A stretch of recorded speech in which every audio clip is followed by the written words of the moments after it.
Welcome to question hour. Iran map లేకుండా చేస్తామని Trump warning ఇవ్వడంతో పశ్చిమాసియాలో ఉద్రిక్తతలు మరింతగా పెరిగాయి. హార్ముజ్ మూసివేయడానికి ప్రయత్నిస్తే సహించేది లేదని తేల్చి చెప్పారు. ఇకపై ఏమాత్రం ఓపిగా ఉండలేమని చెప్పారు. అమెరికా ఇరాన్ మధ్య పరస్పర దాడులు కొనసాగుతున్నాయి. హార్ముజ్ జలసంధిలో ఉద్రిక్తత నెలకొంది. కాల్పుల విరమణ ఒప్పందాన్ని ఉల్లంఘనలు జరిగాయి. ఇరాన్ పై అమెరికా వైమానిక దాడులు కూడా చేస్తుంది. ఇరాన్ సైనిక స్థావరాలతో పాటు క్షిపణులు, డ్రోన్లు నిల్వలున్న ప్రాంతాలపై కూడా బాంబుల వర్షం కురిపిస్తుంది. అటు ఇరాన్ బహ్రెయిన్ పై డ్రోన్లతో దాడి చేసింది. తాజా పరిస్థితుల నేపథ్యంలో అమెరికా ఇరాన్ మధ్య శాంతి ఒప్పందం అమలయ్యేనా?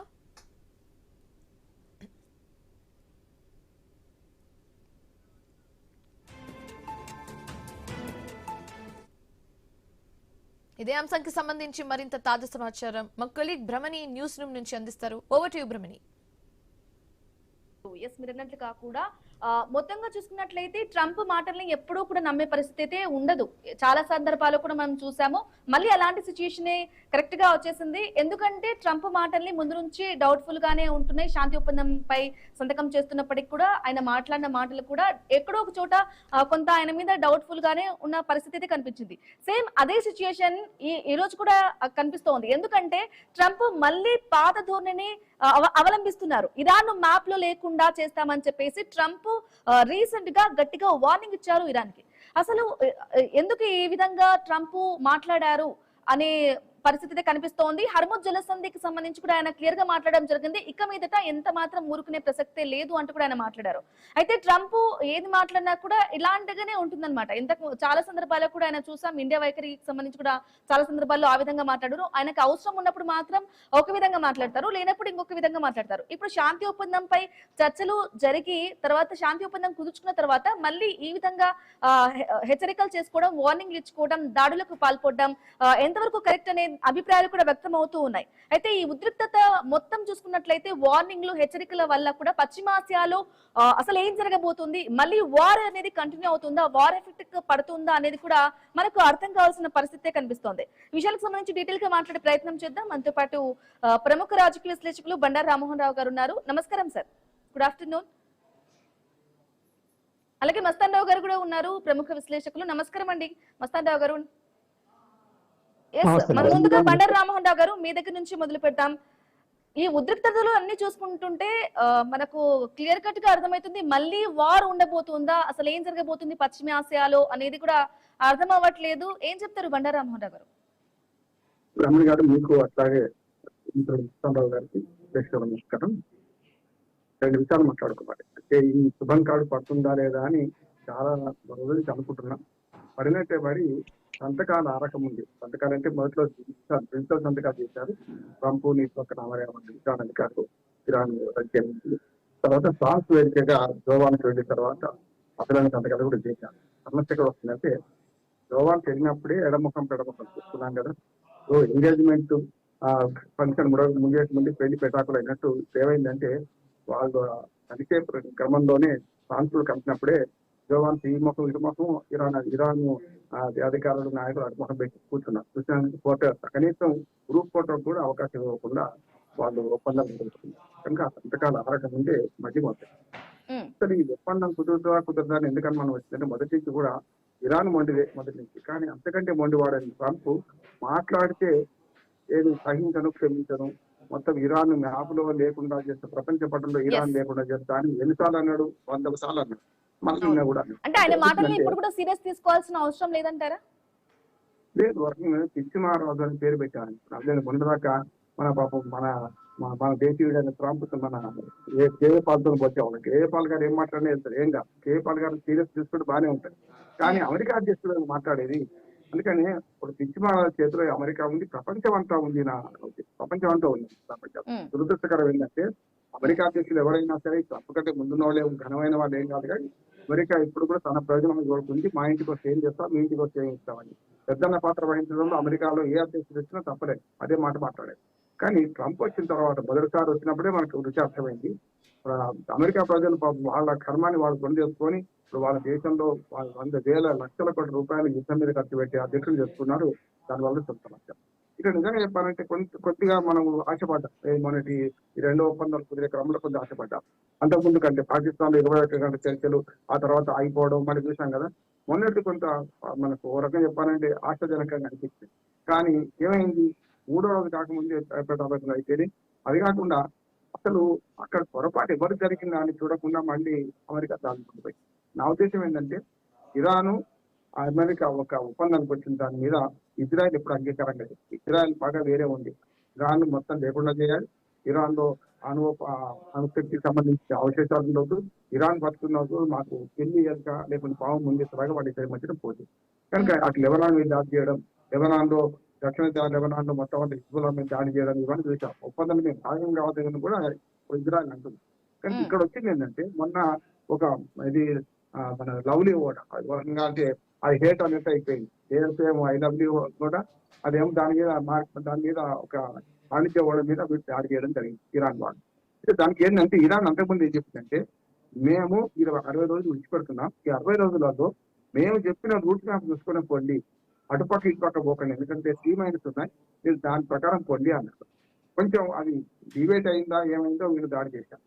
కానీ ఏం చేస్తుందంటే తప్పు ఒకే వైపు ఉండేటట్టు ఏం చేస్తుంది అంటే ఇరాన్ తప్పు చేసింది కానీ ఎలిగేసి చాలాల్సింది అమెరికా మొత్తం అంతా ప్రపంచానికి విషయాలు తెలిసారు. కానీ ఏం చేసింది, ఇది మళ్ళీ బాంబు దాడులు, మళ్ళీ డ్రోన్ల దాడులు ఇవన్నీ మందు పెట్టింది కదా. వాళ్ళు తమలపాకుతో నేను ఇస్తా అంటే తలుపు చక్రంలో నేను ఇస్తా అన్నట్టు అదే జరిగింది. అంటే అమెరికా చేయాల్సిన పని ఏంటంటే ఈ ఒప్పందానికి గండి కొట్టింది ఇరాన్ అని నిరూపిస్తే బాగుండేది. కానీ ఇరాన్ ఒక మాట ఒకటి చేయగానే వీళ్ళు 10 చేసింది కదా. ఇప్పుడు ఏమైంది, తప్పుకు తప్పు ఒప్పు కాదు కదా, అది జరిగింది. రెండోది ఏంటంటే ఈ 2 నెలలు ఈ మొత్తం రిలీజ్ అయ్యి ఉంటే కొంతవరకు ప్రపంచం శాంతించేది, చమురు కొరత తీరేది, గ్యాస్ కొరత తీరేది. ఆ తర్వాత ఏమైనా ఏం కాకపోతుంది. 3వ రోజు గండి కొట్టడం వల్ల మాత్రం ట్రంప్ ఆలోచనలు ప్రతిసారి ఏదైతే ఒక మాట చెప్పుకుంటున్నాను, ప్రతిసారి ఒప్పందం కుదురుతుంది అన్నప్పుడల్లా ట్రంప్ రెచ్చగొట్టే మాటలు మాట్లాడుతున్నారు. అంతకంటే మొండికి ఇరాన్ కూడా ఉంటుంది కదా, చూస్తున్నాం కదా. కనుక ఈ మొత్తం ఇద్దరు కారకులే, ట్రంప్ ఎక్కువ కారకులు. నేను ఓకే బండారు రామ్మోహన్ రావు గారు, మస్తాన్ గారు మీరు చెప్పండి. అయితే ఒకవేళ నిజంగా వార్ గనక కంటిన్యూ అయితే పశ్చిమాసియాలో మళ్ళీ ఉద్రిక్తతలు మొదలయ్యి హర్ముజ్ జలసంధి కూడా ఇప్పటికే తీవ్ర ఉద్రిక్తతలు నమోదవుతూ ఉన్న పరిస్థితి కనిపిస్తోంది. ఒకవేళ ఈ విధంగా వార్ గనక కంటిన్యూ అయితే గనక ప్రపంచ ఆర్థిక వ్యవస్థపై ఎంత మేర ప్రభావం పడే అవకాశం ఉందంటారు? ఎందుకంటే మనం చూసుకున్నాం మొన్న గ్యాస్ కి కానీ ఇంధనం కానీ చమురుకు సంబంధించుకునే వాటన్ని కూడా చాలా షార్టేజ్ లో కూడా ఫేస్ చేస్తాం ప్రాబ్లమ్స్ ని. గుడ్ ఆఫ్టర్నూన్ అండి, ఐన్యూస్ ప్రేక్షకులకు, రామ్మోహన్ రావు గారికి, మీకు కూడా. ఇప్పుడు యాక్చువల్గా ఏంటంటే జూన్ 19వ తారీఖు ఒప్పందం కుదిరింది, ఏది ఇరాన్ కి అమెరికాకి సంబంధించి 14 పాయింట్స్ దానిలో ప్రముఖంగా చెప్పడం జరిగింది. అది యురేనియం కానీ, లేకపోతే అణుబాంబు తయారు చేయకపోవడం కానీ, లేదంటే హార్మూజ్ ని తెరిచి అందరికీ కూడా గతంలో ఫిబ్రవరి 28 అంటే యుద్ధం ప్రారంభానికి ముందు రోజులు ఎలా అయితే ఉన్నాయో ఆ విధంగా సాధారణ స్థితిలో రవాణా జరగడం కానీ, అదేవిధంగా ఇరాన్ పునర్నిర్మాణానికి $300 బిలియన్ ఇవ్వటం కానీ, సో వాళ్ళ యొక్క నిధులు ఏవైతే ఉన్నాయో ఆ నిధులన్నింటినీ కూడా రిలీజ్ చేయటం కానీ, ఇంకా అనేక అంశాలు ఉన్న పరిస్థితి. అయితే ఇక్కడ ప్రధానంగా ఏంటి, ఇప్పుడు మళ్ళీ తిరిగి ప్రారంభం అవడానికి చెప్పడం, అమెరికాకు సంబంధించిన ఒక నౌక చమురుతో వెళ్తా ఉంటే దాని మీద ఇరాన్ డ్రోన్ దాడి చేసింది. సో ఒప్పందాన్ని ఏదైతే ఒప్పందం 14 పాయింట్ ఒప్పందం MOU ఉందో దాన్ని ఉల్లంఘించింది. సాధారణంగా ఇలాంటి ఒప్పందాలు జరిగేటప్పుడు ఏంటి, ఒకవేళ ఒప్పందాన్ని ఉల్లంఘించినట్టు ఎవరైతే మధ్యవర్తులుగా ఉంచారో ఖతార్ కావచ్చు, పాకిస్తాన్ కావచ్చు, వాళ్ళ దృష్టికి తేవటం, ఇదిగో ఇలా చేస్తుంది కాబట్టి మేము ఇరాన్ యొక్క నమ్మటం లేదు కాబట్టి మేము దానికి మళ్ళీ దాడులకు వెళ్తున్నాం అని చెప్పాలి. వాళ్ళు ఇరాన్ అది దాడి చేసిందా లేదా మనకైతే తెలియదు, ఎందుకంటే అమెరికా అన్ని కుట్రలు పీతులతో ఉంటది. సో వాళ్లే దాడి చేసుకొని ఇరాన్ వైలేట్ చేసిందని అన్నారా, ఏం తెలియదు కదా. ప్రపంచానికి చెప్పాలి, ఆధార సహితంగా చెప్పాల్సిన అవసరం ఉంది. ఆ మధ్యవర్తులకు కూడా చెప్పాలి, మీరు మధ్యవర్తిత్వం వహించినప్పటికీ కూడా ఇరాన్ ఏమాత్రం దాన్ని పాటించట్లేదు కాబట్టి మేము తిరిగి దాడులకు వెళ్ళబోతున్నాం అనే ఒక హెచ్చరికలు జారీ చేయాల్సిన అవసరం ఉంది. వెంటనే ఆ దాడి జరిగింది అనగానే వెంటనే అమెరికా వెళ్ళిపోయి ఇరాన్ మీద దాడులు చేయడం, ఇరాన్ ఏమో మళ్ళీ బహ్రెయిన్ మీద లేకపోతే అమెరికా స్థావరాలు. అయితే మస్తాన్ రావు గారు, బండారు రామ్మోహన్ రావు గారు ఇంతకుముందు మాట్లాడినట్లు మనం విన్నాము. ఆయన చెప్పేది ఏంటంటే ఇద్దరిది తప్పు ఉంది, ఒక్కరిదే దోషుగా అన్నట్లుగా లేదు, ఇద్దరిది తప్పు ఉంది ఇరు దేశాలకు కూడా అని చెప్పేది ఆయన వర్షన్లో చెప్తున్నారు.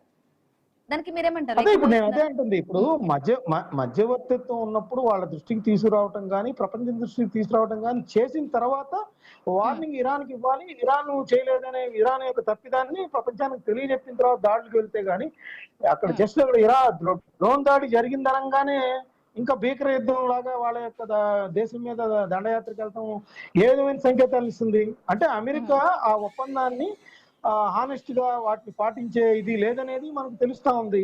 అంటే ఇరాన్ యొక్క శక్తి సామర్థ్యాలు ఏ విధంగా ఉన్నాయి దాన్ని అంచనా వేయడానికి ఈ 60 రోజుల ఒప్పందం ముందుగా అనుకున్నారు కదా. 60 రోజులు అబ్జర్వేషన్ పీరియడ్ ఉంటుంది. ఆ అబ్జర్వేషన్ పీరియడ్ లో ఇరాన్ గనక సక్రమంగా ఉంటే లేదంటే అమెరికా సక్రమంగా ఉందని ఇరాన్ భావిస్తే గా ఉన్న తర్వాత మాత్రమే 60 రోజుల తర్వాత తుది ఒప్పందానికి వెళ్తా ఉన్నప్పుడు ఈ ఒప్పందం దిగిన ఒక వారం రోజులు గడవగానే ఈ విధమైన దాడులు అంటే అదేదో మొక్కుబడిగా ఎంఓయూ కుదుర్చుకున్నాయి తప్పితే యుద్ధం ఆపాలని ఇరు వర్గాలకు లేదనేది ఇక్కడ మనకు స్పష్టమవుతున్న విషయం కూడా చెప్పాలి. ఇంకోటి ఏంటంటే అమెరికా ఇజ్రాయెల్ కి లెబనాన్కి ఏదో ఒప్పందం కుదుర్చింది. హెజ్బుల్లా విషయంలో కూడా వ్యతిరేకంగా ఉంది. ఇజ్రాయెల్ వెళ్ళి హెజ్బుల్లా మీద దాడులు చేయొచ్చు అనేది కూడా ఉన్న పరిస్థితి ఉంది. సో అక్కడ కూడా మళ్ళీ లెబనాన్ మీద దాడులు ప్రారంభమైన పరిస్థితి. అంటే అమెరికాకి కానీ ఇజ్రాయెల్కి కానీ ఇరాన్ మీద యుద్ధాన్ని ఆపే పరిస్థితి లేదు. ఇరాన్ని పూర్తిగా లోపరుచుకునే వరకు యుద్ధం కొనసాగిస్తుందా అనే విధంగా ఇక్కడ సంకేతాలను ఇచ్చే విధంగా ఇప్పుడు పరిస్థితులు అర్థం పడుతున్నాయని మనం అయితే ఇరాన్ మ్యాప్ లో లేకుండా చేస్తాము అంటే ఎన్నిసార్లు కూడా ఓపిక పట్టాము ఈసారి ఓపిక కూడా పట్టాము అన్నట్లుగా కూడా చెప్పారు కదా ట్రంప్. మరి ఈసారి నిజంగా మ్యాప్ లో లేకుండా చేస్తారనుకోవాలంటారా? అదే ట్రంప్ చెప్పారు. అదే నేను అనేది ఏంటంటే వాళ్ళు ఫస్ట్ డే ఫిబ్రవరి 28వ తారీఖు ఐతుల్లా ఖమేనీని ఒక 40 మందిని వాళ్ళ సైన్యాధికారులు అందరిని చంపేసినప్పుడు వాళ్ళు 10 రోజుల్లో ఇరాన్ క్లోజ్ చేస్తామని చెప్పారు. ఈ రోజు 120 రోజులు అయింది. క్లోజ్ చేయగలిగారా అంటే ఇరాన్ కూడా చాలా శక్తివంతంగా ఉందనేది ఇక్కడ అర్థం. వాళ్ళు ఏదో ప్రగల్భాలు పలుకుతున్నారు కానీ వాళ్ళ వల్ల కాలేదు కాబట్టి ఈ రోజు ఇంతవరకు చేయలేకపోయారు. సో ఇరాన్ ఇంకా శక్తివంతంగా ఉందనేది కూడా మనం భావించాం. ఓకే, అయితే బహ్రెయిన్ పై డ్రోన్ల దాడి చేసింది మరి ఇరాన్. అసలు ఇరాన్ వ్యూహం ఏమనుకోవాలంటారు? ఇరాన్ ఖచ్చితంగా ఇప్పటికి కూడా అమెరికాకి ఏమాత్రం మేము తగ్గే పరిస్థితి ఏం లేదు. ఒప్పందాన్ని గౌరవిస్తే మేము కూడా గౌరవిస్తాం. అదేదో శక్తివంతమైన రాజ్యం అని చెప్పేసి దేశం అనుకోని భావిస్తే అది పప్పులో కాలేసినట్టే మా యొక్క సార్వభౌమాధికారాన్ని నిలుపుకునేందుకు మా ప్రజలు కానీ మేము కానీ యథాశక్తి ప్రయత్నిస్తాం అనేది ఇరాన్ చాటి చెప్తూనే ఉంది. ఇప్పుడు కూడా అదే చెప్తుంది. ఓకే మస్తాన్ రావు గారు, బండారు రామ్మోహన్ రావు గారు మీరు చెప్పండి. అయితే ఇరాన్ అయితే చాలా స్ట్రాంగ్ గా ఉంది, ఇంతకు ముందు యుద్ధం చేసినప్పుడు కూడా చాలా స్ట్రాంగ్ గా ఉంది. అందుకే ఆ దేశాన్ని కట్టడి చేయాలంటే శాంతి ఒప్పందం అనే మంత్రాన్ని అయితే జోడించారు అనే వాదనలు కూడా వినిపిస్తున్నాయి. మళ్ళీ ఇప్పుడు శాంతి ఒప్పందం చేసి కాల్పుల విరమణ ఒప్పందాన్ని కూడా ఉల్లంఘించి దాడులు జరుగుతున్నాయి అనేది కూడా వినిపిస్తుంది. మీరేమంటారు? ఒక సామెత ఉంది రాజు కంటే మొండివాడు బంధం. ఇరాన్ మొండిగా రాజు కూడా మొండివాడని అనుకోండి. ఇప్పుడు అమెరికా లాంటి దేశం రాజు కూడా మొండివాడు అంటే అమెరికా, మొండివాడు కంటే రాజు కంటే మొండివాడు అంటే ఇరాన్. ఈ రెండింటి మధ్యన పోటీలు ఏమవుతుందంటే ఎవరో ఒకరు తప్పు చేస్తున్నా ఎవరో మీకు వస్తుంది సమస్య. త్వరగా చెప్పాలంటే 2025లో 12వ యుద్ధం జరిగింది. ఆ యుద్ధంలో చివరిసారి ఏది మనకు బంకర్లు ఛేదించే క్షిపణిని ఇజ్రాయెల్ వేయలే, అమెరికానే వేసింది. దేశంలో విఫలమైంది. అంటే కొన్ని అణుశక్తి అణుబాంబులు ఉన్నాయి, లేకపోతే అనేక అత్యాధునిక ఆయుధాలు ఉన్నాయని ఆయుధాల దాని మీద చేద్దామని బంకర్ల మీద నిలువుగా దాడి చేసే క్షిపణులు ప్రయోగిస్తే కూడా వాళ్ళు ఏం చేయలేకపోయినారు. దాన్ని తెలుసుకొని 2025లోనే 12వ యుద్ధం ఆపేటప్పుడు తర్వాత ఇరాన్ ఎప్పటి నుంచి అనుమానిస్తుంది ఏది అమెరికా ఎప్పుడైనా దొంగ దెబ్బతీస్తారు. నిజంగా దొంగ దెబ్బతీసి ఆనాడు మనకు సీసీ కెమెరాలు ఆఖరికి ట్రాఫిక్ సిగ్నల్స్ ను మనకు పూర్తి స్థాయిలో దిగ్బంధనం చేసి లేకుండా తీసుకొని 44 మంది అమెరికా అత్యున్నతమైన అధికారులు లేకపోతే రాజకీయ నాయకులు ఒకే దెబ్బలో చంపేసింది. అప్పుడు ఇజ్రాయెల్ ఏమో తప్పించుకున్నారు. నేను కాదు దాడి చేసిన స్కూల్ మీద కూడా దాడి చేశారు. 186 మంది చనిపోయారు 15 ఫిబ్రవరి. సరిగ్గా మస్తానరావు గారు చెప్పిన 150 రోజులు. ఎందుకంటే 31 మార్చు అట్లాగే మేలో కూడా 31 కనుక మొత్తం 105 రోజులు నిలుగటి అయితే ఈ ఒప్పందం కుదురుతుందా అని ప్రతి సంకటం ఎదురే చూసాం. మొన్న కూడా డిజిటల్ సంతకాలు G7 సదస్సుల సందర్భంగా డిజిటల్ సంతకాలు పెట్టారు. తర్వాత ఫ్రాన్స్ లో జరిగిన దానికి జోవన్ స్వయంగా పెడితే కూడా ఎడముఖం పొడముఖంతోనే ఉన్నారు కదా. అందుకని నేను మొదటి నుంచి అంటున్నాను ఏంటంటే ఎవరైనా తప్పు ఒకవైపు చూస్తే మంచిగా ఉంటుంది. మనం కూడా ఆపరేషన్ సింధూర్ తర్వాత పెట్టలేకపోలే, ఎక్కడ ఆపినాం 6 స్థావరాల మీద దాడి చేసి వచ్చాం. ఆపి మనం మొత్తం ప్రపంచవ్యాప్తంగా 6 బృందాలు, ఒక బృందం అయితే అమెరికాకు వెళ్ళిన బృందం అయితే కాంగ్రెస్ సీనియర్ నాయకుడు అయితే బండారు రామ్మోహన్ రావు ఇప్పుడు మరి రెండు దేశాలు కూడా కాల్పుల విరమాన్ని ఒప్పందాన్ని ఉల్లంఘించాయి, శాంతి ఒప్పందం చేసుకుని మళ్ళీ కాల్పులు స్టార్ట్ చేశాయి కదా, మరి అసలు ఏం జరుగుతుంది నెక్స్ట్ ఏంటి అసలు? అంటే ఈ కాల్పుల విరమణ ఒప్పందానికి సంబంధించి వేరే దేశాలు కూడా ఇన్వాల్వ్ అయ్యి మళ్ళీ శాంతి ఒప్పందం MOU లాంటి చర్చలు జరగడం అట్లాంటివి జరుగుతున్నాయా, లేకుంటే ఇంకా ఫ్రీ హ్యాండ్ ఇచ్చేసినట్టేనా? పాకిస్తాన్ నమ్మదగ్గ మధ్యవర్తిత్వం కాదు. యాక్చువల్గా పాకిస్తాన్ ఎన్నుకోవడంలోనే ట్రంప్ తప్పు చేస్తుంటే ఒక రకంగా చెప్పాలంటే చైనా కూడా ఎగదవుతుంది వెనక నుంచి కూడా. పాకిస్తాన్ నొప్పిస్తున్నట్టు మధ్యవర్తిత్వానికి భారతదేశం మధ్యవర్తిత్వం వహిస్తే మన చైనాకు నష్టం కనుక చైనా మెల్లమెల్లగా తప్పు జరగని అని చెప్పి చైనా ప్రోత్సాహంతో ఇటు ఇరాన్ విన్నది, అటు పాకిస్తాన్ కూడా. ఇరాన్ కూడా కొంతవరకు చైనా ప్రభావం ఉంది కాదంటే. కనుక ఈ మధ్యన ట్రంప్ కూడా తిక్కుపండు చేస్తున్నారు. మధ్యంతర ఎన్నికలు వస్తున్నాయి రేపు అమెరికాలో, దానికోసం వేఅవుట్ కోసం ప్రయత్నం చేస్తున్నారు. అంటే ఇప్పటికే అమెరికన్ కాంగ్రెస్ లో పూర్తిగా చుక్కెదురైంది ఆయనకు. నిన్న కాక మొన్న యుద్ధం అసలు మొదలు పెట్టాల్సింది కాదు అని చెప్పి అభ్యర్థించింది అమెరికన్ కాంగ్రెస్ కానీ మనకు హౌస్ ఆఫ్ రిప్రజెంటేటివ్స్ కానీ వ్యతిరేకించారు కదా. చివరికి రిపబ్లికన్ పార్టీ నలుగురు పార్టీ మారింది అక్కడ. అంటే దానికి అమెరికా అధ్యక్షులు వ్యతిరేకంగా తీర్మానంలో ఓటు వేశారు వాళ్ళు, వ్యతిరేక తీర్మానానికి. అందుకని ఇక్కడ ఏమవుతుందంటే ఇంటా బయట ట్రంప్ చాలా సిక్కులేదు. మధ్యంతర ఎన్నికల్లో ఏదో బయటపడాలని చూసుకుంటున్నాడు. అంటే ప్రపంచవ్యాప్తంగా చూసుకుంటే ఈ యుద్ధం ముగిస్తేనే నిజంగా ఎవరికి లాభం ఎక్కువ అంటే ఇరాన్ కంటే అమెరికాకే లాభం ఎక్కువ. ఎందుకంటే ఇప్పటికీ ఖరీదైన యుద్ధం చేసింది అమెరికా. అట్లాగే ఎట్లా చేసి బయటపడ్డామనే పరిస్థితిలో ఇరాన్ తప్పు చేసింది. కానీ తప్పు మీద తప్పు చేయడం వల్ల ఈ యుద్ధాన్ని మరింత పీడములు వేసింది. ఒక రకంగా చెప్పాలంటే మళ్ళీ అమెరికానే తప్పు మీద తప్పు చేయడం వల్ల ఈ యుద్ధాన్ని మరింత పెంచే ప్రయత్నం చేస్తున్నది.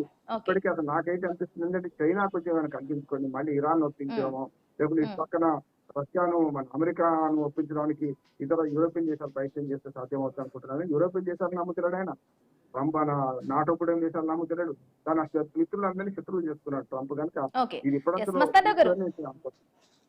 మస్తాన్ గారు మీరు చెప్పండి, అసలు యుద్ధం ఎటువైపు వెళ్ళబోతుంది? మళ్ళీ ఒకవేళ వార్ కంటిన్యూ అవ్వబోతే గనక ఏం జరగబోతుంది అసలు, ఏం చెప్తారు? అమెరికా అధ్యక్షుడు ట్రంప్ వ్యవహరిస్తున్న తీరైతే ఎవ్వరు కూడా యుద్ధం కొనసాగుతుందా ఆగిపోతుందా అనే విషయాన్ని ఎవ్వరు చెప్పలేము. ఎందుకంటే